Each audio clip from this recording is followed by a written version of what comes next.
Hey, what's going on, y'all? It's your boy E2 Blue coming back at you again, and it's Sunday. Cowboys are not playing, but hey, for those of you that like watching the Pro Bowl, and it's always like an all-star game. We got Cowboys in it, so if you want to see Dak Prescott, Ezekiel Elliott, Amari Cooper play, there you go. We got the Pro Bowl. Pro Bowl starts at 3 o'clock today, Eastern Standard Time. It's funny because you look at everything that's transpired with the Dallas Cowboys since the season ended. Well, since the playoffs ended. Or should I say since the loss to the Rams. Cowboys have been, it's been so much speculation going on what's going to happen with this staff.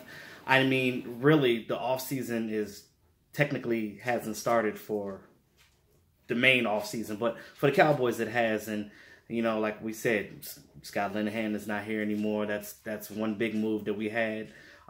They got rid of Doug Coleman, the assistant special teams coordinator. So you look at where we're going now, and I feel like with this organization, I think that Jerry and Steven are realizing that, hey, we got to win.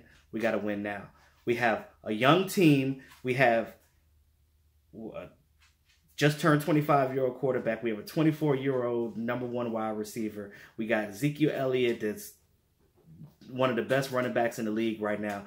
They have a base to work with right now. They have a good offensive line. They just had some injuries here and there. I think that if they add a couple of more pieces, just some small tidbits, and also if Travis Frederick does indeed come back next season, that's definitely going to help this Cowboys team. So you look at things overall, the pieces are there. It's just that they have to put them in chronological order, if you will. And I look at it like this. I'm optimistic for the future of the Dallas Cowboys, and I understand. I know that, we say this every year. We've been going through 25 years of mediocrity. I get it. But there have been good seasons. There have been bad. But we just have to get over that hump.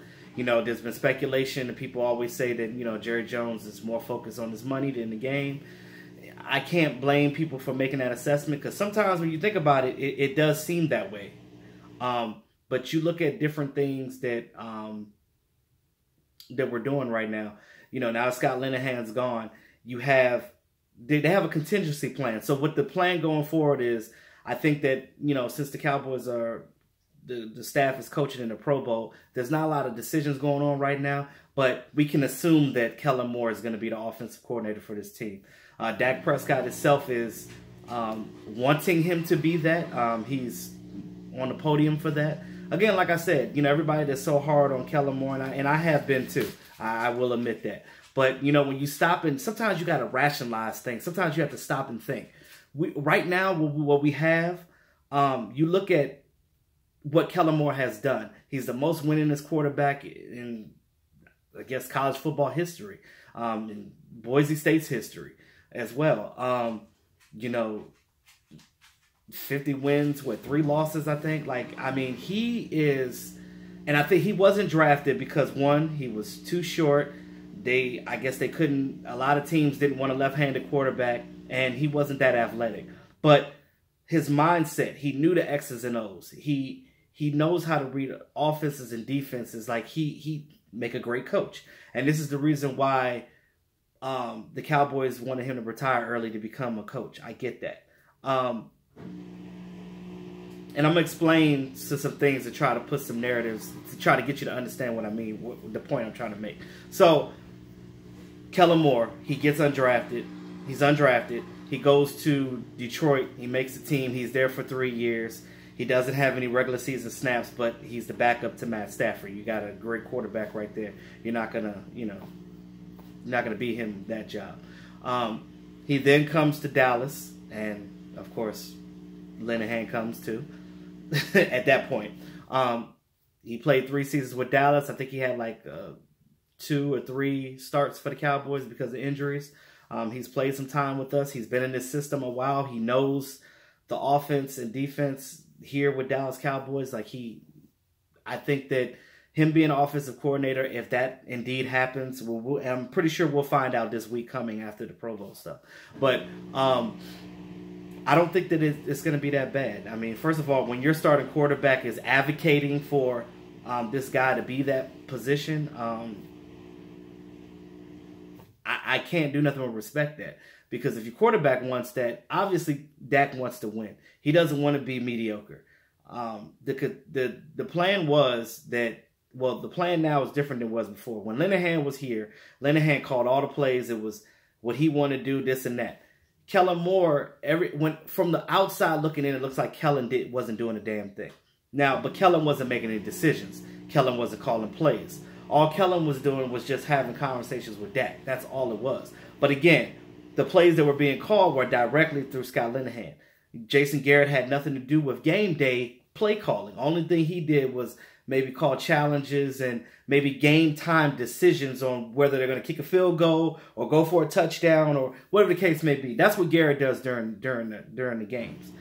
He just oversees. And I think that the plan going forward, the Jones family does not want Jason Garrett to call plays. And I know that we've seen reports about Jason Garrett potentially calling plays this season. Well, I don't think that's going to happen. What's going to happen is they want Jason Garrett to stay in that overseer position. They want him to put in his game plan for the week, during the week, talk to the guys, have the guys understand what his philosophy is and what he expects from his players, and that's pretty much it. And during the game day, he's just going to oversee, like I said, call timeouts, call challenge plays, flags, game time decisions, crucial stuff like that, whether we're going to go for it or not, onside kicks, things of that nature.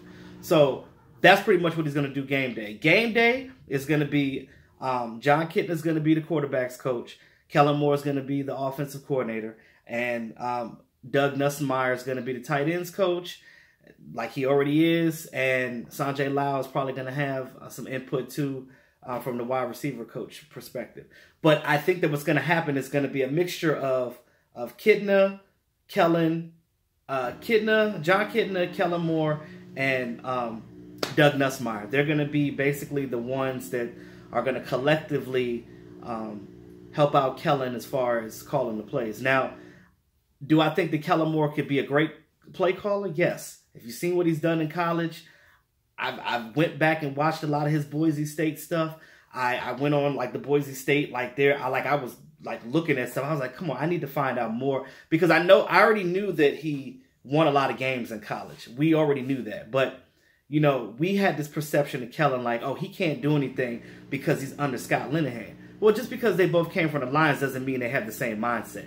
Now, Kellen is the mind is sharp. He knows his X's and O's. Whenever you see an ex-quarterback or a guy that is a quarterback or a guy that's a coach that can just go to the board and just break down plays and coverages and things of that nature, you know, a lot of that translates to the field. So that's not going to do anything but help Dak. And I think that having John Kitna on this staff is going to be great for Dak too, because he can help him with his mechanics. He can help him with his footwork, his getting the ball out a little faster, because that matters. Everybody keeps saying that Dak is not that accurate. I don't think that his accuracy so much is the accurate. I think it's more of his timing, because your timing does affect your accuracy.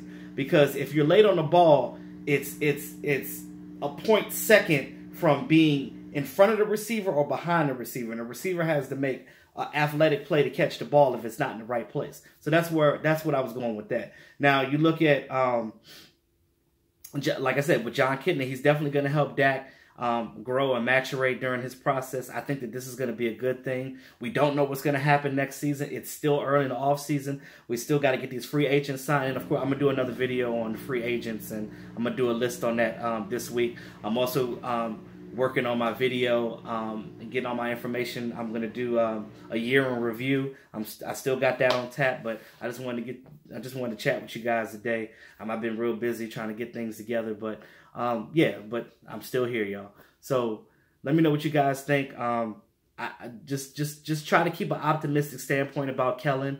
I'm not gonna tell you that everything is gonna be great, but I'm not gonna tell you it's gonna be terrible either. But I also, after doing a lot of research and thinking, I'm changing my point on a lot of things. I'm thinking that Kellen Moore is not going to be that bad, because you don't have Linehan here anymore. So Kellen can actually implement things and make it work. This team wants to win. Jerry Jones and everybody, this is the time. And I think this is Jason Garrett's final year. I don't think that they're going to re-sign him. I think they're going to let him ride out this last year and see how the team does. If the team does well, then they'll re-sign Garrett. Then we realized that Garrett wasn't the issue. It was the play caller. And I said that before. I always said that I was okay with Garrett being here as long as the play caller was gone. But Garrett still has to get better and stop being conservative and things of that nature. The main thing with these play calls is not just the play calls. We have to make sure that we call a game plan during the week that is not bland, it's not conservative, and it's not the same thing over and over again, because that's why teams beat us on a consistent level, because they do their research, they watch the film, but you have to switch things up every week. And it's all about making adjustments, and that's huge with me. So that's my opinion on that, and that's what I think. Thanks again, guys, all my subscribers. I appreciate you guys. If this is your first time hearing about me, go ahead and smack that subscribe button. Support your boy. I'll be doing more of these this offseason. You'll hear about me all this offseason. I'm not going to get a chance to go to the Super Bowl because I got a lot of things going on at home. So I'm just going to chill, but I'm going to be doing videos here. I know you guys are going to get enough of Mark Holmes. He's going to be giving you a bunch of videos via the Super Bowl. The Cowboys aren't in it, so I'm really not that pressed to really go like that. I'm tired of seeing the Patriots over and over again. And, you know, the Rams beat us, so I'm just like, whatever.